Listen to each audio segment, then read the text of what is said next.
Hey guys, it's Jessica. Uh, Today I just wanted to do a quick video on my personal experience when it came to breast augmentation surgery. So just to start off, I do encourage everyone to do their research when it comes to surgery. When it came to deciding where and who I was going to see to do my breast surgery, I did so much research and I knew a lot of people that went there anyway, so I did get a lot of good reference. But I do think it's very important because it is a very big surgery and it is something that will stay with you pretty much a big chunk of your life.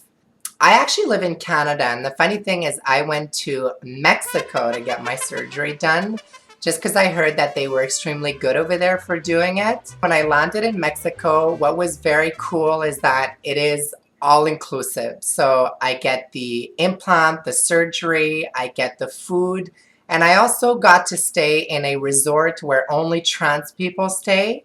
So I got to meet a lot of cool people that were getting either breast surgery or other type of surgeries.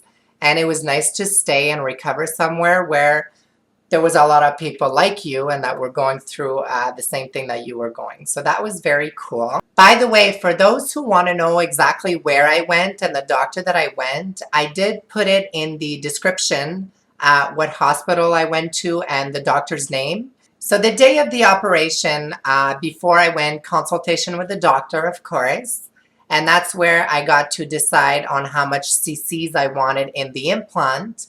And for those of you who don't know, cc's is basically just the amount of gel, silicone that they put in the breast pocket. When I went to Mexico, I had in mind to get 475 cc's in my implants. And they have a program where they actually take a picture of you before surgery, of course. And then they put the amount of cc's in the picture, and it actually gives you a good idea of how it would look after surgery. We went up to a 525, which was, to me, the perfect size, fit my body shape and height. So now comes the day of the operation, and I'm extremely nervous, but very excited. And by the way, I went to Mexico all by myself, so very proud. Props to me for doing it all by myself. So the day of the operation, they're actually scrolling me in, they're telling me all the details, and then they put me to sleep, and I think I fell asleep like in 2 seconds. And the next thing I know is I wake up from surgery with huge bandages all over my body, and I'm a bit stoned or whatever they sleep you with. I'm still a bit drowsy from that. So it took about a two to 3 hours for me to be able to fully awake and to start walking. So then when I'm able to walk and able to get my senses together, we go back to the recovery center. And I felt good, actually. I was not feeling any pain. I felt just very squished because of all the bandage that they put around my body. But I felt very good, and I even asked the guy at the recovery center, I'm like, I'm not in pain, like, what's going on? Am I supposed to be hurting right now? And he actually laughed a little bit just because it takes a while to unfreeze, and then the pain comes afterwards.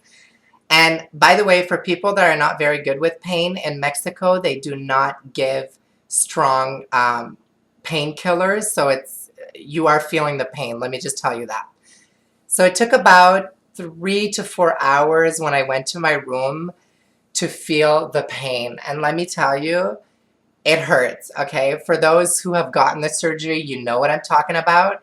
And for those who are going to get it, I am just warning you that it is extremely painful. In my situation, it was extremely painful. Like I said, I didn't have a lot of breast tissue to start off with, so the stretching, and I felt it in my neck and my bones, and it's like your whole body's aching and you can't move because they literally rip off the muscle off your bones, so you can't really use your muscles, and the bandages are so tight that it's just extremely painful. So it took me about a day to 2 days of extreme pain, and they tell you have to sleep like sitting up, which is just not happening. You just don't sleep because with the pain you're living and the fact that you have to sleep sitting, screw it. You better have Netflix and good movies. So on the third or fourth day, we go back to the hospital because how it works in Mexico is that you actually have your recovery center, and it's about a 10-minute drive that there's the hospital where you got your surgery and where the doctor is and all that. And there is someone to drive you back and forth, so you're all covered for that. And that was the day where I was getting my bandages taken out and my tubes, my drains, which is actually little thin tubes that are inside of you, which permits the blood from coming out of your body while you're recovering those first 2 days. Trust me, I know that it sounds extremely painful when I say take out the tubes, but I loved it. I think it was the time that you feel like pain get released, you know, it's just like a tension that goes away. And that's the day that you start feeling a lot better. Once they take off the bandage and the tubes, you feel much freer and you feel a lot better. You are limited. I mean, when it comes to sleeping, it's hard. You feel like you can't move. Getting yourself up when you're sleeping, like you need help with that. Even a month after, when I came back home, my mom had to like pull me up. My boyfriend was getting me out of bed. So you need help. You can't be alone during your recovery, that's for sure. Another thing that I do want to mention is that when they do take off your bandages, don't freak out because the boob is not looking sexy. It is not nice. After surgery, it's not what the final results will be. And the doctor repeated it like about 100 times telling me, Jessica, don't freak out, don't freak out. Your boobs are not going to be super nice.